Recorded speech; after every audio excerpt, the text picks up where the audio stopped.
하나님 말씀은 구약성경 레위기 24장 5절에서 9절까지입니다. 우리 같이 한 목소리로 함께 읽겠습니다. 너는 고운 가루를 가져다가 떡 12개를 굽되 각 덩이를 10분의 2 에바로 하여 여호와 앞 순결한 상 위에 두 줄로 한 줄에 6씩 진설하고 너는 또 정결한 유향을 그 각 줄 위에 두어 기념물로 여호와께 화제를 삼을 것이며 안식일마다 이 떡을 여호와 앞에 항상 진설할지니 이는 이스라엘 자손을 위한 것이요 영원한 언약이니라. 이 떡은 아론과 그의 자손에게 돌리고 그들은 그것을 거룩한 곳에서 먹을지니 이는 화제 여호와의 화제 중 그에게 돌리는 것으로서 지극히 거룩함이니라. 이는 영원한 규례니라. 아멘. 우리가 성소를 섬기는 일에 대해서 우리가 살펴보고 있는데, 성소를 섬기는 것은 곧 넓게는 세상을 섬기는 것이고 좁게는 교회를 섬기는 것이다. 물론 궁극은 하나님을 섬기는 것이죠. 그래서 앞에서 우리가 첫 번째로 순전한 감람유를 가져다가 불이 꺼지지 않도록 계속해서 등불을 밝히는 것, 그리고 그 등불을 밝히는 등잔과 그 등잔을 받치고 있는 등잔대를 정돈하는 것, 이것이 이제 첫 번째 성소에 대한 섬김이었습니다. 그리고 이제 두 번째로는 성소 안에 있는 들어가서 이제 성소에 들어가면 우측에 있는 진설병 상이죠. 그 진설병 상 위에 이제 그 떡을 진설하는 것, 이것이 이제 두 번째 섬김입니다. 이 내용은 앞에 출애굽기 25장 23절에서 30절까지 그리고 37장 10절에서 16절까지에 언급되었던 내용입니다. 출애굽기 25장과 그리고 출애굽기 37장에서는 진설병 상은 이제 금으로 만든 거죠. 금으로 이렇게 도금을 한 거죠. 이렇게 금으로 입힌 것이고, 그리고 이제 그 위에 사용되어지는 이 성구들은 전부 순금으로 만듭니다. 그리고 이제 그 진설병 상 위에는 항상 그 떡을 항상 두도록 했습니다. 그런데 이제 오늘 본문에서는 이렇게 진설병 위에 떡을 놓는 일과 관련해서 떡을 놓는 것은 이제 영원한 언약이다, 이렇게 이야기를 하고, 또 거기에 있는 떡을 거룩하게 먹는 것, 이것은 영원한 규례다. 이렇게 동시에 영원한 언약과 영원한 규례를 이렇게 동시에 언급하는 본문은 거의 없습니다.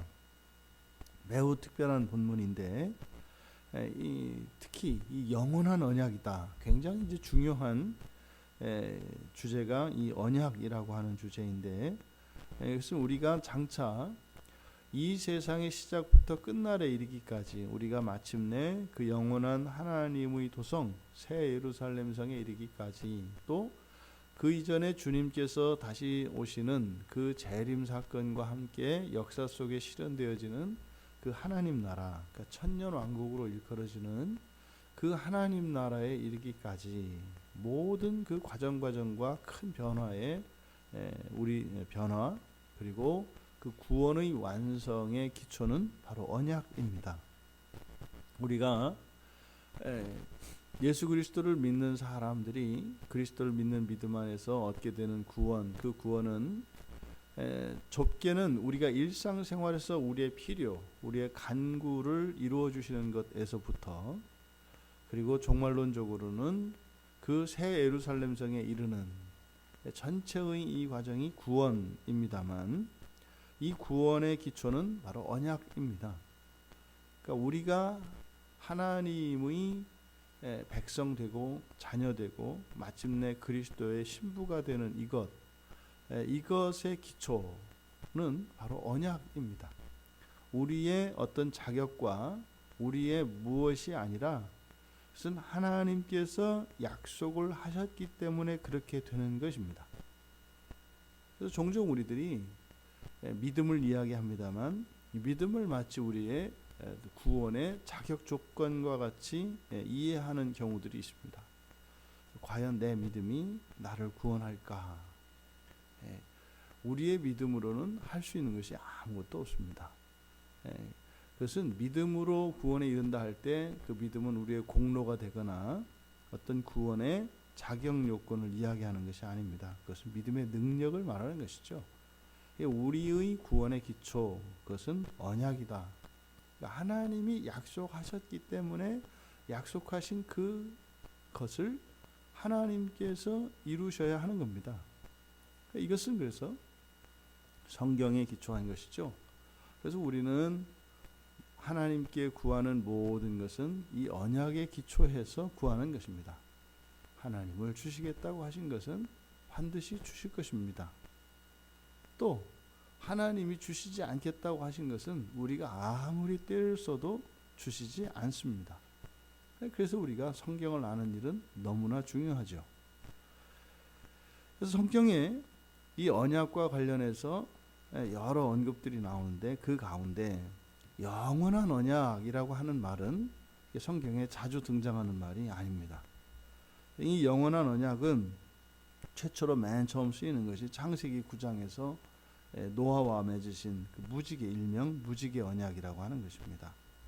그리고 17장에 이제 아브라함과 맺은 언약으로서 아브라함과 이삭과 쭉 야곱으로 이어지는, 그래서 이스라엘 백성들의 이런 모든 언약, 그것을 이제 아브라함 언약에서 시작이 되는데 바로 그 이스라엘 아브라함과 맺으셨던 그 언약을 이제 창세기 17장에서 이삭과 맺은 언약도 야곱과 맺은 언약도 동일하게 영원한 언약이다라고 말씀을 합니다. 그리고 이제 출애굽기 31장에 안식일과 관련한 영원한 언약이 나옵니다. 이것이 이 본문과 영원한 언약과 관련돼서는 출애굽기 31장과 연결이 됩니다. 그리고 민수기 18장에 소금 언약, 이것이 또 영원한 언약이고, 민수기 25장에 비느하스로 인해서 그 제사장 직분을 영원히 보증해 주시는 그 영원한 언약이 또 나옵니다. 그래서 민수기 25장의 언약은 평화의 언약 이렇게 얘기를 합니다. 그리고 사무엘하 23장에 다윗 왕조 언약과 관련하여 영원한 언약 이렇게 이야기를 합니다. 이렇게 이 영원한 언약의 하나가 지금 진설병 상위에 그 떡을 진설하는 것이라고 이야기하고 있습니다. 그러니까 지금 여기서 다루고 있는 이 본문은 굉장히 중요한 겁니다. 왜요? 우리 기독교 신앙의 기초가 언약이라고 말씀을 드렸습니다. 우리의 구원과도 관계된다고 말씀드렸습니다. 그런데 바로 이 진설상의 이 상에 떡을 진설하는 이 일이 바로 영원한 언약과 관계되어 있다. 어떻게 해야 되는가? 첫째 5절에서 고운 가루를 가져와야 됩니다. 고운 가루를 가져다가 이제 떡을 만드는데 12개를 만듭니다. 거기에 이제 각 분량은 10분의 2 에바로 해서 떡을 12개를 만든다. 그러면 고운 가루로 떡 12개 할 때 이 고운 가루가 의미하는 것은 정성과 헌신을 말하는 것이다. 이렇게 말씀을 드렸습니다. 그러니까 이 고운 가루라고 하는 것은 이미 곡식, 그들이 추수한 것으로 그들의 땀과 그들의 노력이 거기에 들어가 있는 것 아니겠습니까? 삶의 결과물을 가져다가 그 위에 정성과 헌신을 더한 것이죠. 그것이 이제 가루로 만든 것입니다. 12개는 12지파를 의미하죠. 12지파라고 하는 것은 이제 신약에 넘어와서는 12 사도로 대표되어지는 그리스도인들 모두, 구약에서 12는 야곱의 12지파, 12아들로 시작되어지는 12지파. 그래서 이것은 이스라엘 전체를 의미하는 숫자입니다. 그러니까 모든 지파가 한 마음으로 정성과 헌신을 다해서 섬기는 것, 이것이 고운 가루로 떡 12개를 만들어서 만드는 것이 의미하는 바이고, 근데 이것을 이제 두 줄로 6절에 보면 순결한 상 위에 두 줄로 한 줄에 6씩 진설하고, 두 줄로 나눕니다. 6인데 왜 두 줄로 할까? 굳이 이것을 강조하는 것일까? 이것은 우리가 이스라엘의 역사를 돌아볼 때 이 두 줄이 의미하는 바, 이것은 장차 이스라엘이 이제 남유다와 북이스라엘로 분열을 하게 되지 않습니까? 유다와 이스라엘로 분열이 됩니다만 그들은 한 핏줄이고 한 형제들이죠. 그렇게 서로 전쟁을 하고 죽고 죽이는 관계일지라도 형제 관계인 것은, 한 핏줄인 것은 변함이 없습니다. 이것은 성경으로 보면 또 구약과 신약으로 나눌 수 있고, 또 이것은 창조적 관점에서 보면 하늘과 땅을 상징하는 것으로 볼 수도 있습니다. 그러니까 이 두 줄의 의미, 두 줄은 죄의 결과로 이 세상에 들어온 분리를 의미합니다. 그러니까 하지만 두 줄로 드리지만 이것은 똑같이 12개의 12 숫자 안에 들어있는 하나인 거죠. 그리고 이제 7절에서는 정결한 유향을 그 각 줄 위에 두고 기념물로 여호와께 화제를 삼을 것이며, 다른 곳에 나타나지 않는 이야기입니다.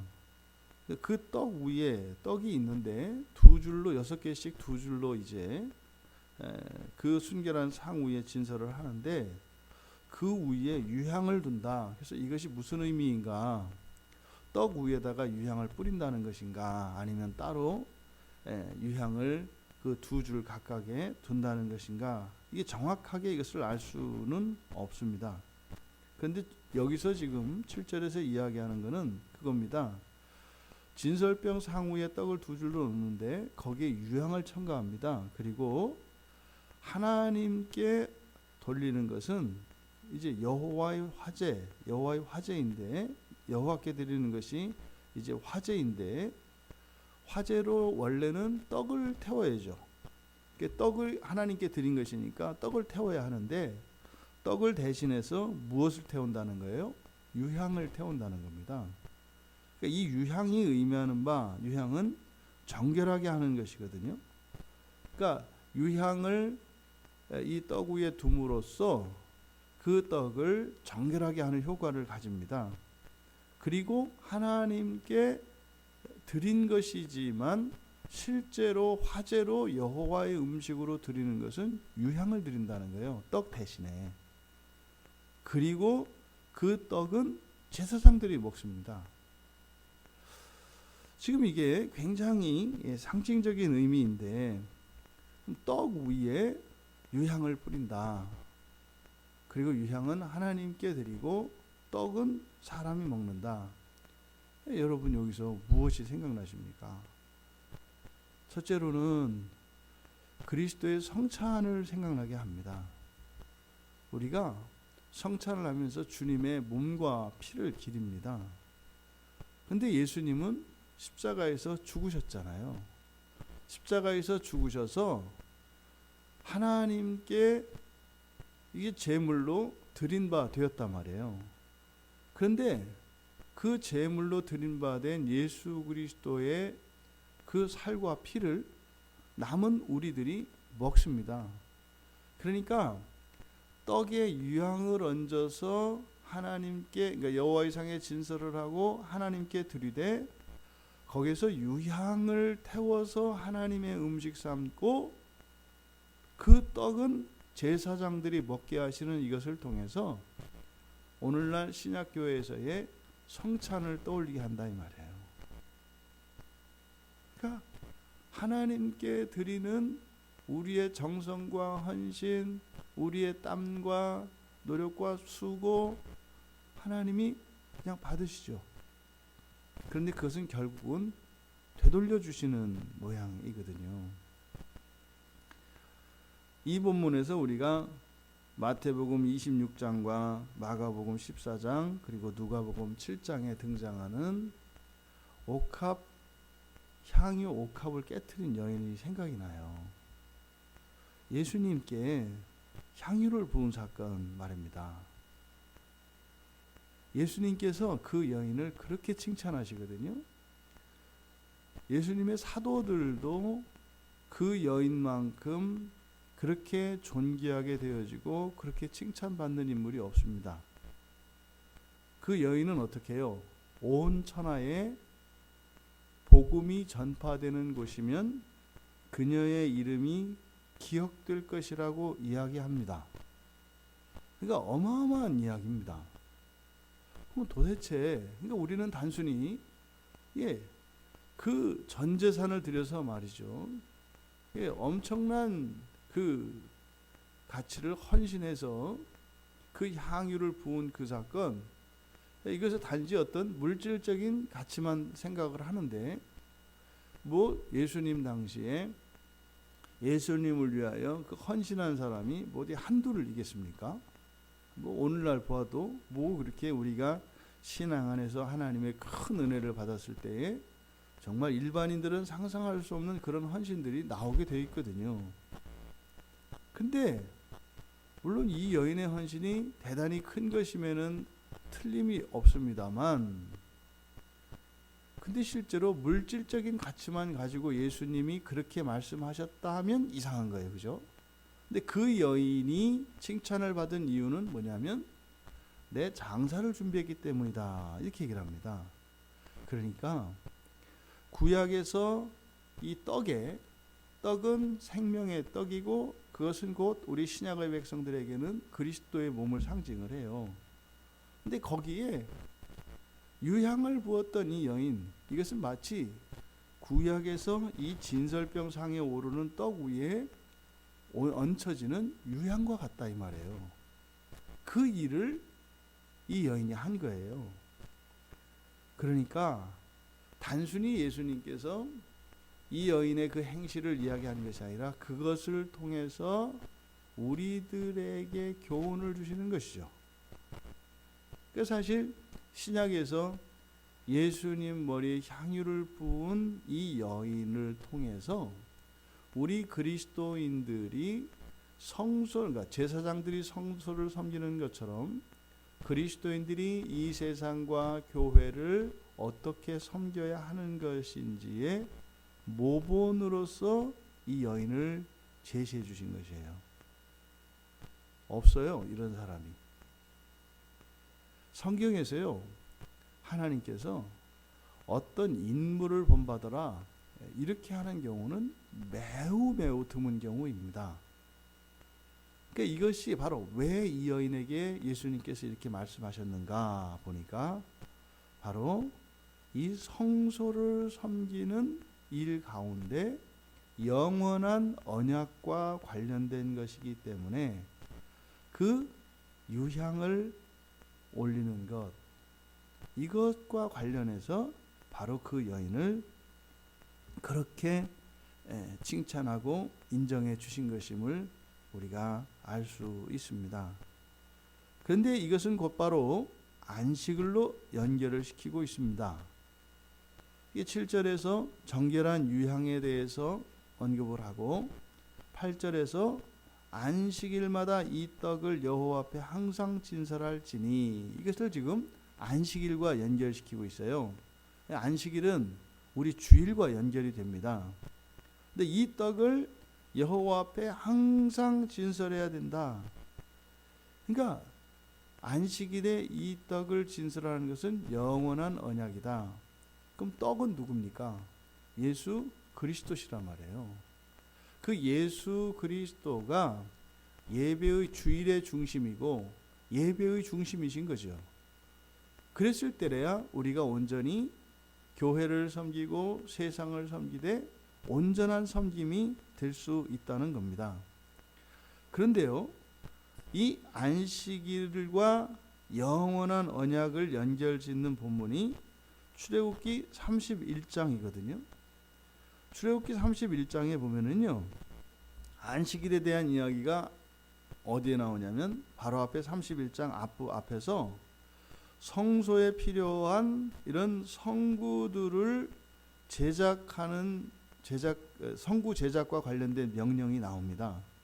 그리고 나서 31장 13절에서 17일에 걸쳐서 안식일 성수 명령이 나와요.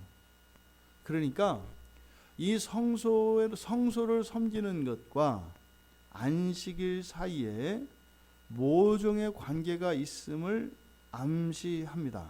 정확하게 이게 설명이 되진 않아요. 그래서 이것을 안식일과 성소를 섬기는 것과 관련시키기 위해서 우리말 개역 성경에는 이 안식일이 특별한 날임을 강조하기 위해서 출애굽기 31장 15절에 보면 우리말 성경에는 큰 안식일이라고 의역을 해놓고 있습니다. 그러니까 원문에는 큰 안식일 따로 있는 게 아니에요. 근데 거기에 특별한 의미를 부여하기 위해서 그렇게 큰 안식일이라고 의역을 하고 있습니다.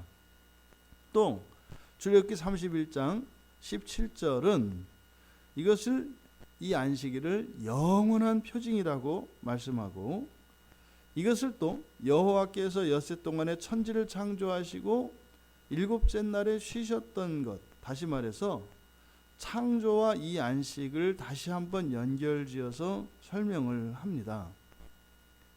이것을 우리 현재의 예배로 가지고 들어와 보면 이 주일이죠. 주일과 이 주일 예배로 가지고 들어와 보면 이 주일의 중심은, 그러니까 교회를 섬기는 것은 안식일로 섬기는데 그 성소의 진설병, 다시 말해서 생명의 떡 되시는 예수 그리스도를 드림으로 우리는 하나님을 섬기고, 그 위에 유향을 붓는데, 그러면 이 유향이라고 하는 것은 정결케 하여 온전케 하는 것이고, 이 유향이 의미하는 바는 십자가의 대속을 또한 의미하기도 하면서 또 우리 성도들의 섬김을 또한 이야기하는 것이다.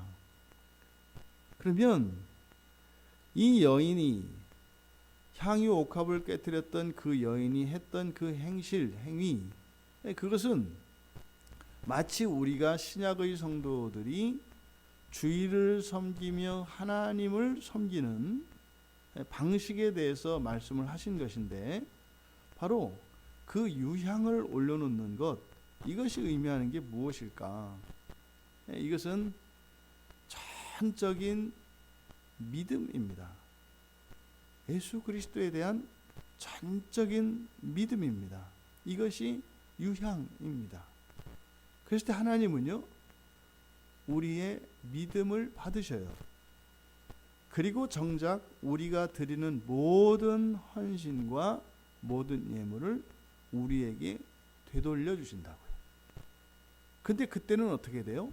드릴 때는 우리의 것으로 하나님께 드렸습니다만, 유향을 통하여 정결케 되고 유향을 대신 화제로 하나님께 드리고 나면 그 떡은 비록 이스라엘 자손들이 정성과 정성을 다해서 헌신하여 만들어서 드린 그런 떡이지만, 이제 그렇게 유향을 화제로 드리고 난 뒤에는 그 떡은 지극히 거룩한 떡이 되어서 하나님의 것이 됩니다. 그것을 우리에게 돌려줍니다. 이것이 교회를 통해서 우리가 어떻게 하나님을 섬기고 또 하나님께서 우리의 섬김을 어떻게 받으시며 또 우리에게 복을 어떻게 주시는지를 가르쳐 주는 것입니다. 우리는 땅에 불완전한 것으로 그 위에 믿음으로 하나님께 드립니다. 그러면 하나님은 그 믿음만을 제물로 받으시고 우리가 하나님께 드린 그것을 질적으로 변화시켜 완전하고 거룩한 하나님의 것으로 바꾸어서 우리를 섬겨주십니다. 이것이 하나님 백성들이 하나님을 섬기고 하나님께서 하나님 백성들을 섬기는 원리를 나타내주고 있습니다. 근데 이것이 뭐라고요? 영원한 언약이라고요. 우리가 예수의 이름으로 두세 사람이 모이면 그것은 하나님이 반드시 받으십니다. 우리의 예배, 우리의 기도가 그래서 예수의 이름으로 기도하고 예수 그리스도 안에서 예배를 하는 이유가 바로 그것입니다. 그런데 거기에 무엇이 부어져야 된다고요? 유향, 우리의 믿음입니다. 그 믿음만을 하나님이 받으십니다. 그리고 우리의 모든 것을 거룩한 것으로 바꾸어 우리에게 되돌려 주신다라는 것이 바로 영원한 언약이라는 것입니다. 그러면 이 떡은 아론과 그의 자손들, 제사장들에게 돌려집니다. 이것은 영원한 규례로 이야기합니다. 그래서 이것은 거룩한 곳에서 먹어야 한다. 거룩한 곳이니까 그 장소가 구별되어야 하고 거룩한 곳이 되어야 합니다. 그러면 오늘날 우리가 이 땅을 살고 있는 그리스도인이 왕족 제사장으로서 우리들이 온전히 하나님을 예배하고 하나님을 섬기고 있다면 우리들이 누리는 모든 것은 지극히 거룩한 것이 됩니다. 그러면 그것을 우리는 거룩한 곳에서 먹어야 합니다. 먹는 곳이 어디예요? 교회고 가정인 거죠. 그래서 우리의 교회와 우리의 가정은 지극히 거룩한 곳이 되어야 합니다. 제사장들은 영원한 언약에 따라서 백성들이 여호와께 드린 그 떡을 제사장들이 먹습니다. 이걸 먹음으로써 두 가지 의미가 있죠. 제사장에게 있어서는 이 떡을 먹는 이 진설병을 먹는 것을 통해서 자신들은 영원한 언약을 위해 종사하는 사람들이라고 하는 사실을 나타내는 것이고 또한 자신들의 책임을 인정하는 행위인 것입니다. 이것이 영원한 규례가 됩니다. 그리고 백성들에게는 이 떡을 제사장들에게 돌림으로써 그 제사장들이 먹는 그것이 백성들에게는 여호와를 대신하여 영원한 언약을 제사장들이 확인해 주는 의미가 있습니다. 그러면은요, 이때 백성과 제사장의 관계는 신약적으로 이해를 하면 예수 그리스도를 믿고 세례를 받은 모든 이들은 제사장의 위치에 서게 됩니다. 아직 그리스도 안에 들어오지 못한 일명 우리가 이야기하는 불신자라고 하는 사람들, 그 가운데에 하나님의 선택 안에, 하나님의 예정 안에 있지만 아직 돌아오지 않고 있는 이들이 백성에 속합니다. 그러니까 세상에 있는 모든 사람들이 백성이라고 할 수는 없지만 그 가운데 백성이 있기 때문에 우리들은 그냥 백성으로 보아야 합니다. 그러니까요, 그리스도인들이 제사장들이 진설병을 먹는 것처럼 그리스도인들이 교회를 통하여 하나님이 주시는 그 하나님의 생명의 떡을 먹는 그것을 통해서 아직 돌아오지 않고 있는 백성에 속한 이들이 하나님의 영원한 언약을 확인하게 된다 이 말이에요. 그래서요, 그리스도인들을 통해서 사람들이 그리스도 앞으로 나오게 되는 겁니다. 영원한 언약으로 나오게 되는 겁니다.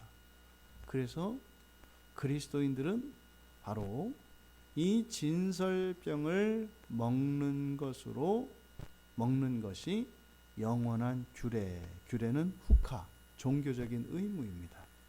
그러니까 우리가 참된 그리스도인으로 살아가는 것은 마치 구약의 제사장들이 성소의 떡을 먹는 것과 같은 행위다라는 것입니다. 우리 그리스도인들의 삶의 무게와 우리 그리스도인들의 인생의 가치가 무엇인지를 보여주고 있는 본문입니다. 우리가 그리스도로부터 지극히 높임을 받고 칭찬을 받았던 향유 옥합을 깨뜨린 그 여인을 기억해야 할 것입니다. 우리의 삶이 그렇게 향유를 붓는 복된 인생이 되기를 바랍니다. 성경은 이야기합니다. 그 여인에게 약속하신 그것이 무엇일까요? 영원히 기억되는 그 이름. 그것은 분명히 부활과 관계되어 있고 정말로 확장시킬 수 있는 충분한 해석의 여지를 가지고 있습니다. 그렇게 기억되는 이름이 있고 기억되지 않는 이름이 있다는 것입니다. 생명책에 있어서 마지막 종말에 부활에 이르는 사람이 있는가 하면 이렇게 하나님께서 특별히 그 이름을 기억하셔서 높이시는 이름이 있다는 것이죠. 이것을 우리가 첫째 부활과 나중 부활로 연결지을 수 있습니다. 여러분, 우리의 삶의 모든 것을 유향으로 삼아 그것을 전적으로 하나님께 깨트릴 수 있는 우리 모두가 되기를 바랍니다. 절대 오해하지 마세요. 여러분의 재산을 바치세요. 일을 많이 하세요. 이 얘기가 아니라 그랬죠. 이게 뭐예요?